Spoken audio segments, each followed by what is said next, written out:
two of us, plus one. Last year, as many of you may know, was the 125th anniversary of the birth of Irving Berlin. And we did about 8 programs about Irving Berlin. And we actually performed it here. I don't know if any of you were here for the Irving Berlin. Well, it turns out that Irving Berlin and Cole Porter were very good friends. So, Irving Berlin supported Cole Porter's music a great deal. So today, we are very proud to present the life and music of Cole Porter. Well, Cole was born in 1891 in Peru, Indiana. He had a very wealthy millionaire grandfather, and he was an only child, a very precocious one. At the age of 6, he started the violin. At the age of 8, the piano. And of course, by 10, he wrote his first operetta. Now, you might have noticed that I said Peru, Indiana. The locals call it Peru, Indiana. Now, where is it? It's about right in the middle of the state, about a third of the way down from the northern border in Miami County on the Wabash River. Now, you may be saying, why is she telling us this? Well, in case you happen to go there and need to stay someplace overnight, you might want to investigate the Cole Porter Inn. And they have the night and day suite, the anything goes suite, and the Cole Porter suite. And currently, off season, it's $99 a night. Closer to home, you might want to consider going down to the Waldorf Towers, where Cole Porter himself lived from 1934 to 64, the last 30 years of his life. They have recently refurbished the Cole Porter suite. Now, this one has 5 bedrooms, 6 bathrooms. It's fully furnished. Of course, it might set you back in the neighborhood of $150,000 a month, but it's worth it. Well, in 1909, Porter entered Yale University, my alma mater. And while he was there, he wrote over 300 songs, many which are still sung by the students there.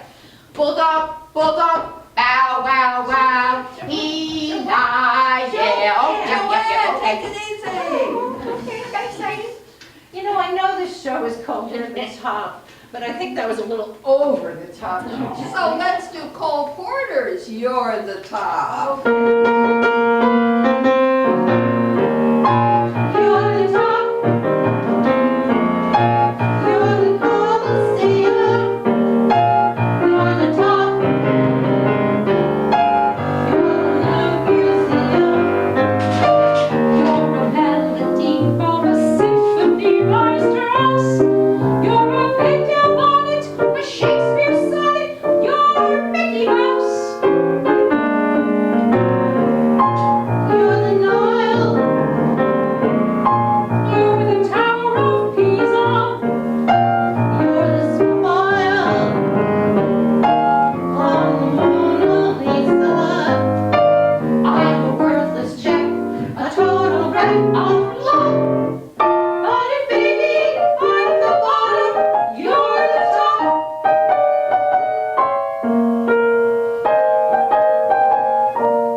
to Cole Porter's life, he did graduate from Yale, and he subsequently went to Harvard Law School, because his millionaire grandfather really wanted him to be a lawyer.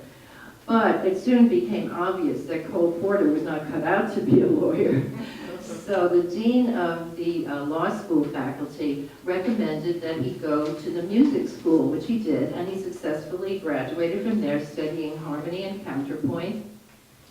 And a few years later, he married an extremely wealthy socialite, Linda Thomas, and the two proceeded to live extravagantly in their two villas. One was in Venice, and one was in Paris. And I saw the picture of the one in Venice. It was made out of marble, and it was right on the Grand Canal. And the inside, inside the rooms, the trim was painted with 14-karat gold. Wow. So they were noted for their fabulous and often scandalous parties. So he proceeded to dabble at writing music for the next 10 years, produced a few flops, and almost gave up writing music entirely. And then finally, you know what happened? His friend Irving Berlin recommended that he write music for the show Paris, which he did, and it was very successful, especially one tune, Birds Do What Bees Do, and even educated leaders, that one. And so he became, very, very successful. And the show opened in the Irving Berlin Music Box Theater in Manhattan.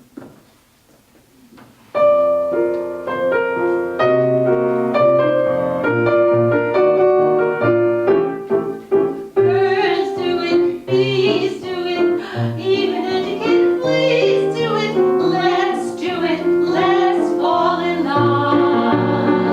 In Spain, the best upper sets do it. Lithuanians, let's do it, let's do it, let's fall in love. The Dutch in old Amsterdam do it, not to mention the Finns. Folks in Siam do it. Think of Siamese twins. Some Argentines without beans do it. People say folks and even beans do it. Let's fall in love. Romantic sponges, they say, do it. Oysters down in Oyster Bay, do it. Let's fall in love. Old Cape Cod clams gets their wish. Do it. Even lazy jellyfish. Do it. Let's do it. Let's fall in love. Electric eels, I might add, do it. Though it shocks them, I know. Why ask you, shad? Do it. Wager. Bring me shad. Go. In shallow shoals, English souls do it. Goldfish in the privacy of bowls do it. Let's do it. Let's fall in love.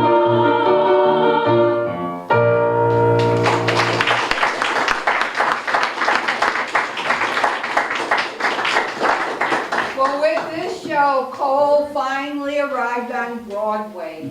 He could no longer be thought of as simply a wealthy, smarty-pants Yale Harvard graduate whose songs and especially lyrics were just too highfalutin for the public to grasp. He was now the glamour boy of Broadway. Well, after he did the show Paris, his next show was entitled Nymph Errant. It was a rather risque show about a young English lady who was intent on losing her virginity. In this song, she is very much in love with her doctor. Now, as a physician myself, I have to comment on the lyrics, which Porter wrote himself. They are very, very medically sophisticated, so he must have been paying very close attention in anatomy class. So I want you to pay close attention so you can figure out what body parts I'm singing about.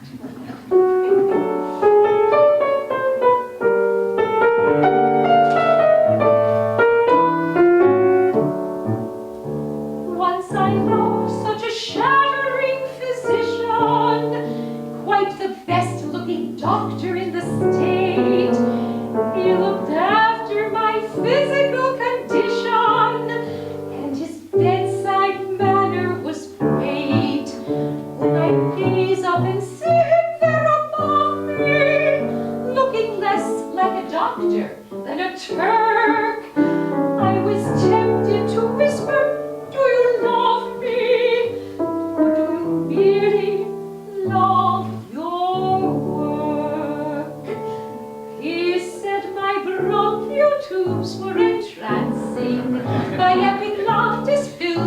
with glee. He simply thought my larynx and went wild about my pharynx, but he never said he loved me. He said my epidermis was darling and found my blood as blue as could be. He went through wild ecstatics when I shoot him my lymphatics, but he never said he loved me. He was amused when he first made a test of me to further his medical art, but he refused once he fixed up the rest of me to cure the ache in my heart. I know he thought my pancreas perfect and said my spleen was keen as could be. He said all his sweeties I'd the sweetest diabetes, but he never said he loved me. He said my cerebellum was brilliant and my cerebrum far from edgy. I know he thought a lot of my medulla oblongata, but he never said he loved me. He said my maxillaries were baubles and found my sternum stunning to see. He did a double hurdle when I shook my pelvic girdle, but he never said he loved me. And though no doubt it was not very smart of me, I kept on a rack in my soul to figure out why he loved every part of me and yet not me as own. With my esophagus he was ravished, enthusiastic to a degree. He said 'twas just enormous, my appendix vermiformis, but he never said, no, he never said, no, he never said he loved me.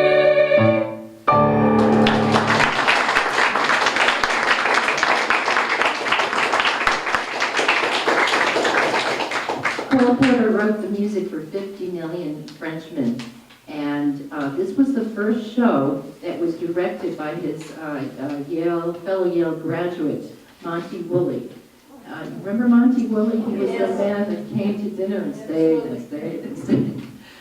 They subsequently did a number of shows together, but 50 Million Frenchmen had a very interesting song in it called The Tale of the Oyster, which, believe it or not, at that time was very controversial. People were very upset about this song about an oyster that gets swallowed up by a society woman and subsequently thrown up. And they were very, very upset. You know, there was lots of stuff in the newspapers about this. And what happened is that Irving Berlin stepped up to the plate and said what a great show this was and what a great song, and he saved the day for Cole Porter.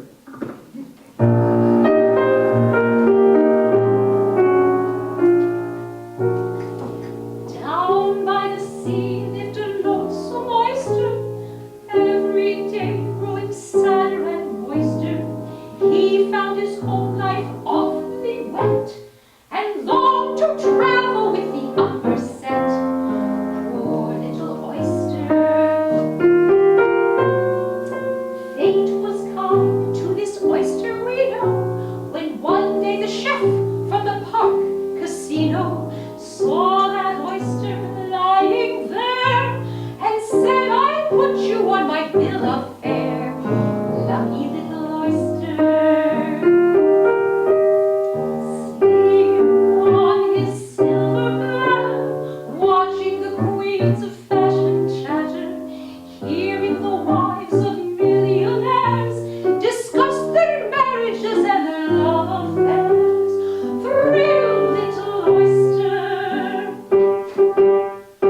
See that fiver social climber feeding the rich Mrs. Hagenheimer.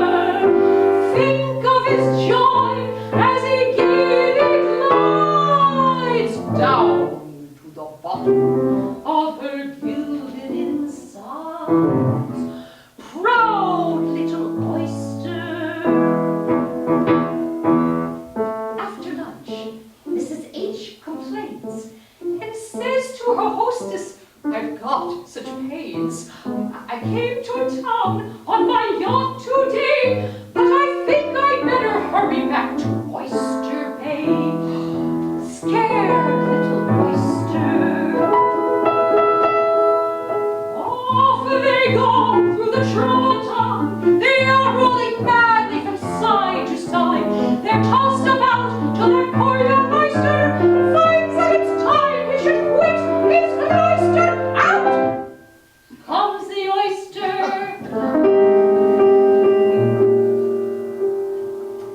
Back once more where he started from. He murmured, I haven't a single qualm, for I've had a taste of society, and society has had a taste of me. Wise little oyster.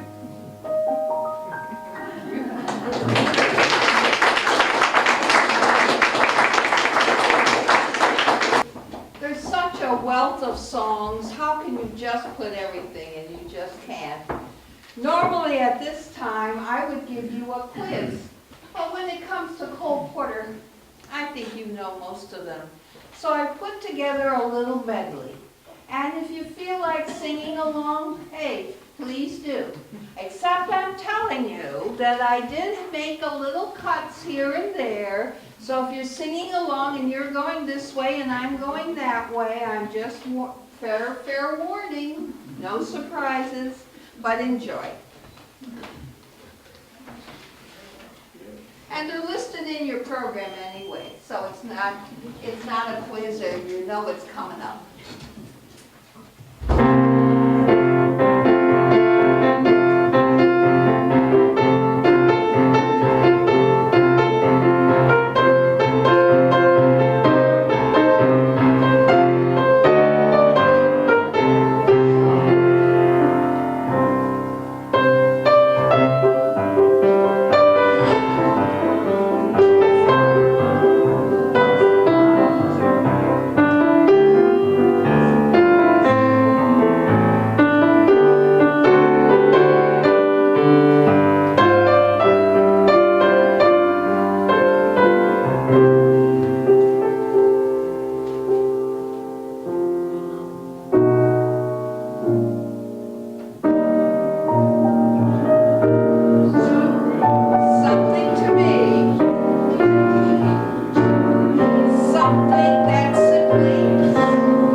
ready to go when I blow my horn?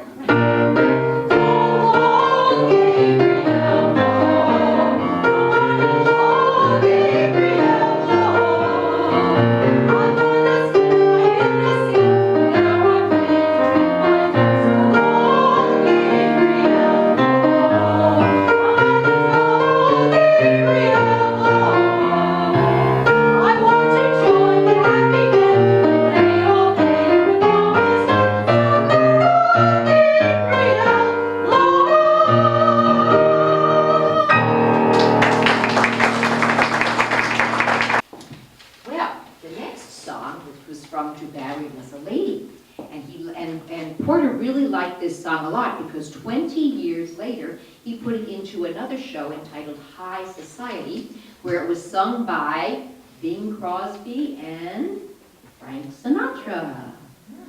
Wanda, what are you doing reading the paper in the middle of the show? Joanne, have you seen the news today? Oh, it's terrible. Oh, you don't have to. Wanda, you've got a problem. You have to stop worrying. Yeah, but all you have to do is watch the news or read the paper, and oh my goodness. Let me help you. Let me show you what we folks do.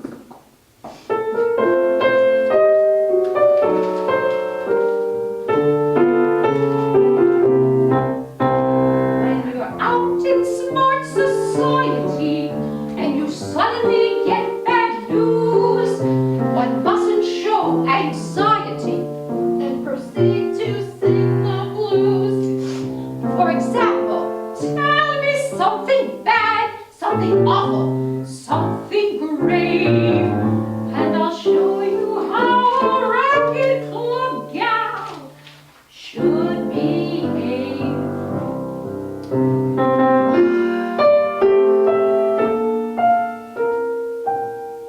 Have you heard the coast of Maine just got hit by a hurricane? Well, did you ever? What a swell party this is! Have you heard that poor old Blanche just got hit by an avalanche? Well, did you ever? What a swell party this is! What burgundy, what daiquiris, what brandy brown, what whiskey here's how, what burgundy, what ribaldry, what gin and what beer. Will you sober up, my dear? Have you heard Professor Bunch ate his wife and divorced his lunch? Well, did you ever? What a swell party this is! Done Mrs. Smith and her new hop crossed the bridge when the bridge was up. Well, did you ever? What a swell party this is! Have you heard that poor old Ted just turned up in an oyster bed? Well, did you ever? What a swell party this is! Lily Lane has lousy luck. She was there when the lightning struck. Well, did you ever? What a swell party this is! What daiquiris, what sherry lilies, what burgundy, what ribaldry, what brandy brown, what whiskey here's how, what gin and what beer. Will you sober up, my dear? Kitty isn't paying calls. She went over Niagara Falls. Well, did you ever? What a swell party this is! Did you hear that Mayor Haig just came down with bubonic plague? Well, did you ever? What a swell party! What a swell party! What a swell party this is!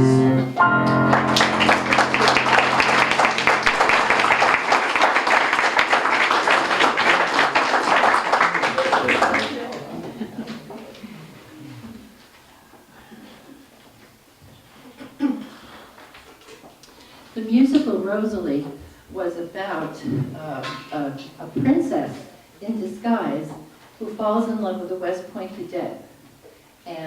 the song in the still of the night was the hit of the show. In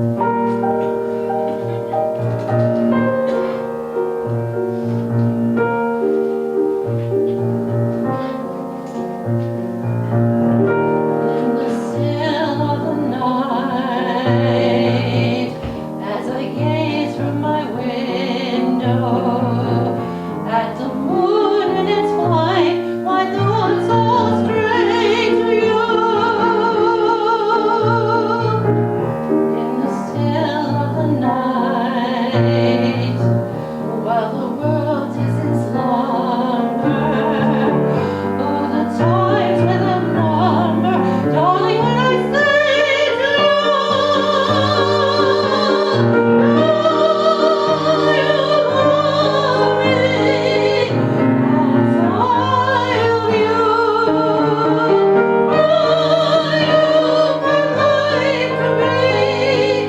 My dream come true.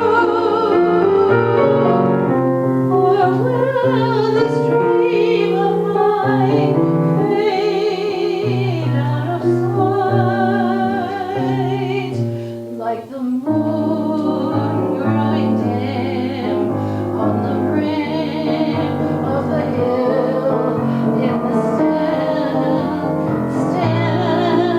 of the night? Will you, my life to be, my dream come true? Or will this dream of mine fade out of sight, like the moon growing dim on the rim of the hill, in the chill still of the night?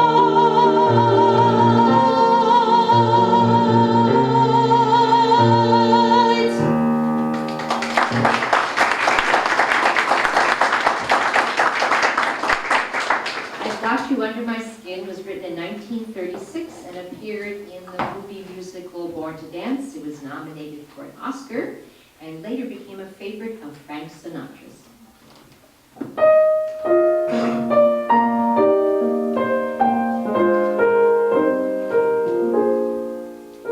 I've got you under my skin. I've got you deep in the heart of me. So deep in my heart, you're really a part of me.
'cause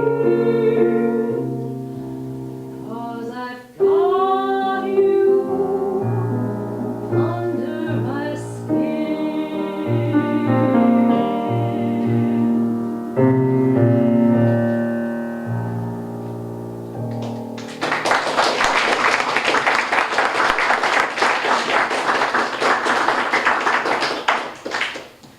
In 1937, Cole went to a weekend party on Long Island and was in a horseback riding accident which crushed both of his legs.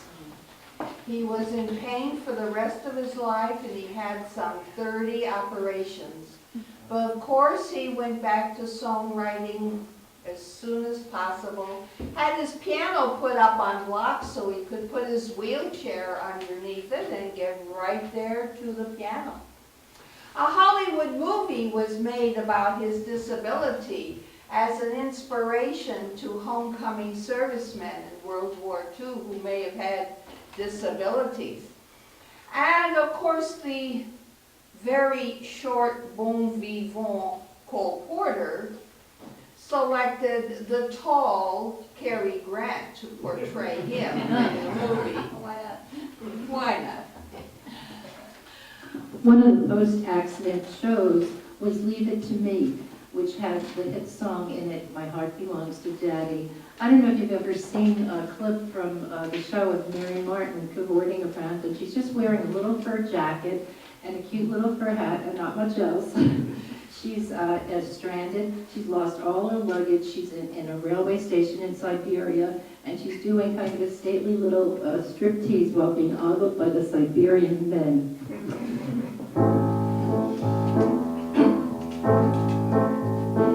While tearing off a game of golf, I may make a play for the caddy, but when I do, I don't follow through, 'cause my heart belongs to Daddy.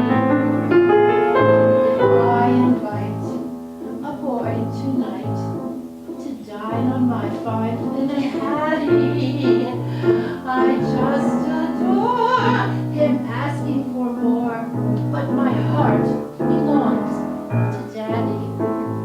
Yes, my heart belongs to Daddy, and I simply couldn't be mad. Yes, my heart belongs to Daddy. Dad, dad, dad, dad, dad, dad, dad, dad. Oh, I want to warn you, laddie, though I think you're perfectly swell, that my heart belongs to Daddy, because my daddy, he treats me so well.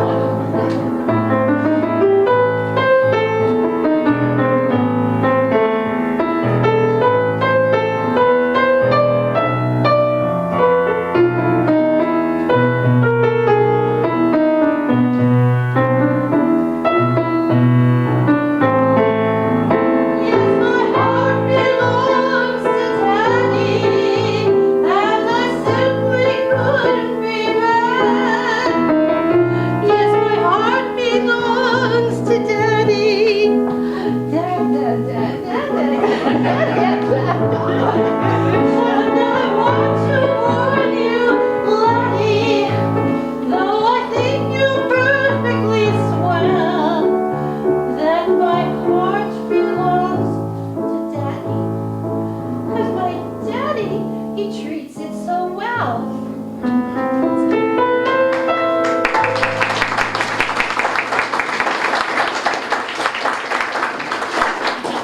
Kiss Me Kate was Porter's response to Rogers and Hammerstein's South Pacific Carousel and also to Jerome Kern's Showboat, the so-called integrated musicals, where the book and the music firmly were connected to the script. And so in this one, Kiss Me Kate, this was his first musical where the book was and the lyrics and the music were firmly integrated. It proved to be his most popular musical. It was the only one to run for over 1,000 performances. And in 1949, it won the very first Tony ever awarded for a musical.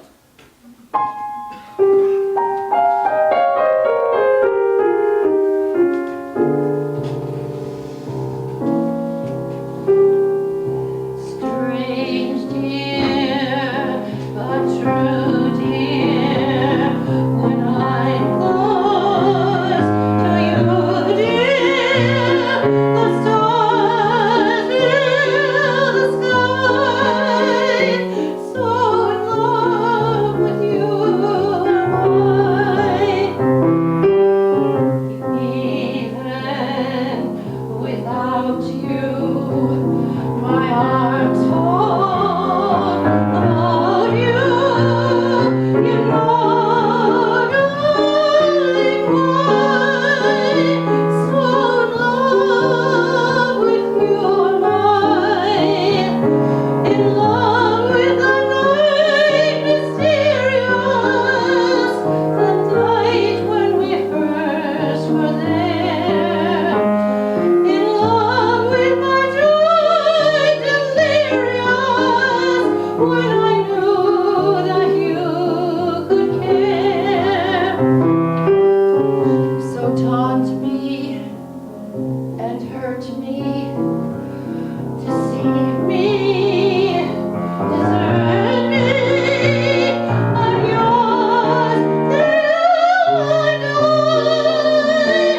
So in love, so in love, so in love with you, my love, am I. In love with the night mysterious, the night when you first were there. In love with my joy delirious, when I knew that you could care. So taunt me and hurt me, deceive me, desert me. I'm yours till I die. So in love, so in love, so in love with you, my love, am I.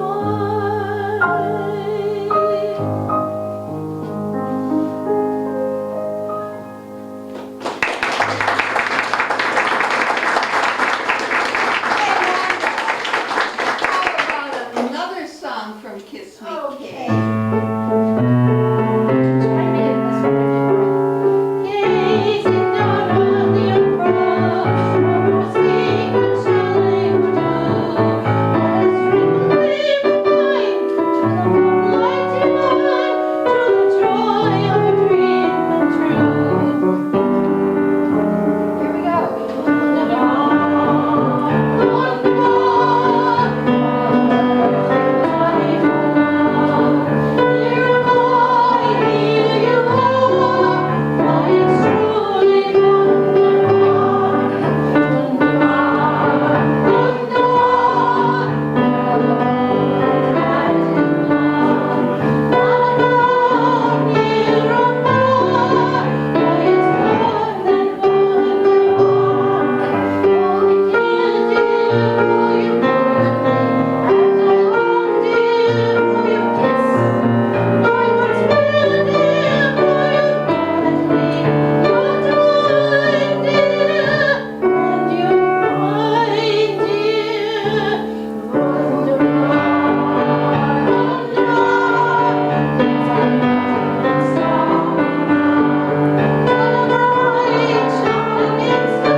The song Laziest Gal in Town was written in 1927, but did not get performed until it appeared in the movie Stage Fright in 1950, where it was sung by Marlene Dietrich.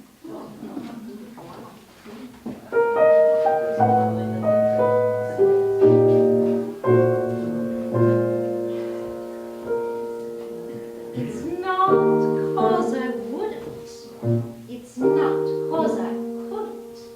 And Lord knows it's not 'cause I shouldn't.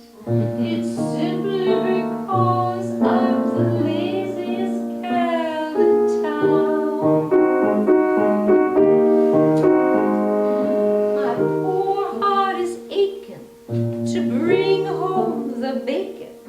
And if I'm alone and forsaken, it's simply because I'm the laziest gal in town. I'm more than willing to learn how those girls get money to burn. Every proposition I turn down, way down. It's not 'cause I wouldn't, it's not 'cause I wouldn't. And Lord knows it's not 'cause I couldn't. It's simply because I'm the laziest gal in town.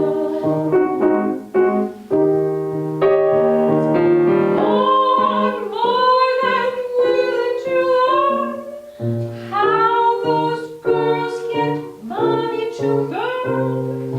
Every proposition I turn down, way down. It's not 'cause I wouldn't, it's not 'cause I shouldn't. And Lord knows it's not 'cause I couldn't. It's simply because I'm the laziest gal in town. Oh, Justine, I'm just so tired.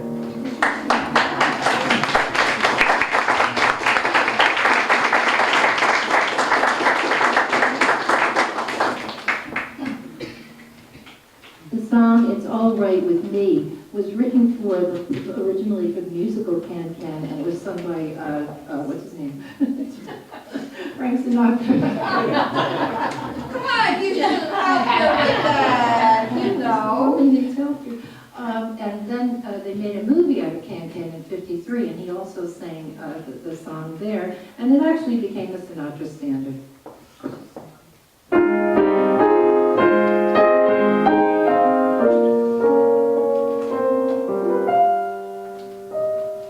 It's the wrong time and the wrong place. Though your face is charming, it's the wrong face.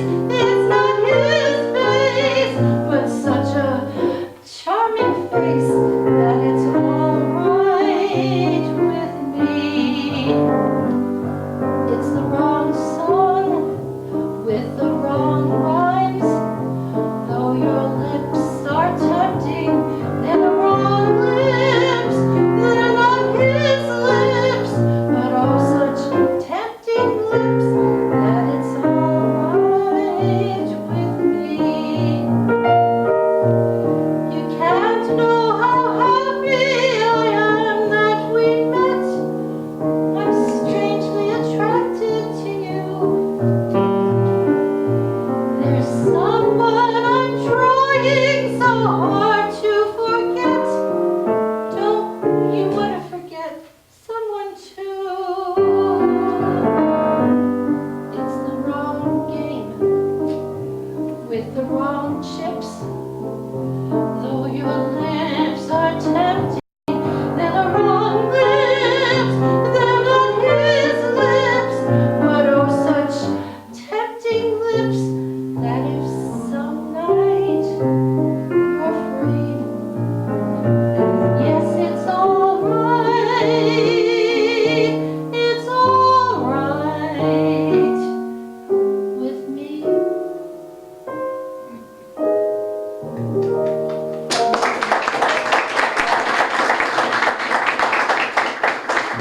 The movie High Society marked the final appearance of Grace Kelly before she became Princess Grace of Monaco. It was also the last movie where Cole Porter wrote both the music and the lyrics. Now, Porter had this uncanny ability of being both naughty and nice. The next two songs are going to illustrate that. See if you can figure out which is which.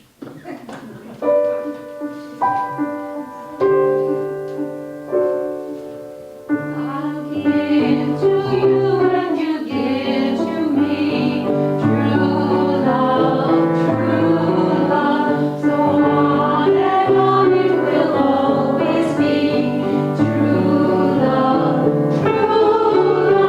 for you and I have a guardian angel on high with nothing to do but to give to you and to give to me love forever true. Whoops, sorry, this got hooked together. Oh, great. Let's Put our outfits on. Wrong song. You have a It's the slight. wrong song in the wrong right. time. It's all right with me. In olden days, a glimpse of stocking was the notice something shocking. Heaven knows, anything goes. Good authors too, who once knew better words, now only use four-letter words. Writing prose, anything goes. The world is gone bad today, good's bad today. Past wait today, and this night today, and those guys today, the women rise today. I guess silly gigolos and worn out and great romance. No place to answer, I propose. Anything goes. The world is gone bad today, good's bad today, black's white today, day's night today, willow's nice today, and women rise today are just silly gigolos. So no one out to greet romance, no dash to answer, I propose. Anything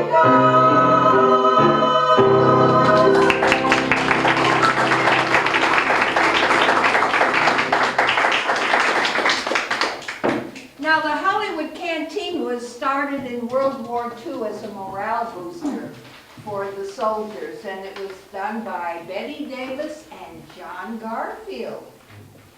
And so a movie was made about the canteen, and dozens of stars contributed their talents. As did Cole Porter. He reached into his trunk. Now, I don't know if you know about trunk songs and Tin Pan Alley composers. They were written at one time, and they just never surfaced till a later time. So Cole Porter reached into his trunk, and guess what he found? What did he find, Wanda? A cowboy song. A cowboy song? Cole Porter? Yes, sophisticated Cole Porter wrote a cowboy song about 10 years before he contributed it. And in the movie, Stage Door Canteen, it was sung by Roy Rogers, who was writing on Trigger, who was doing a little dance.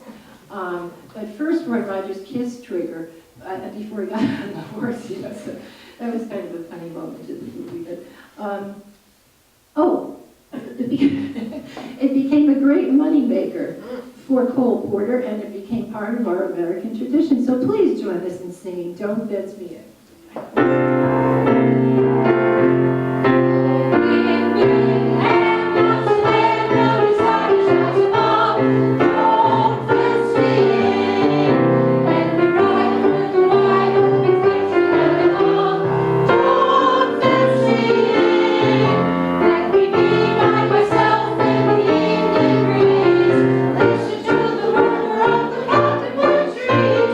Set me up forever, but I ask you please.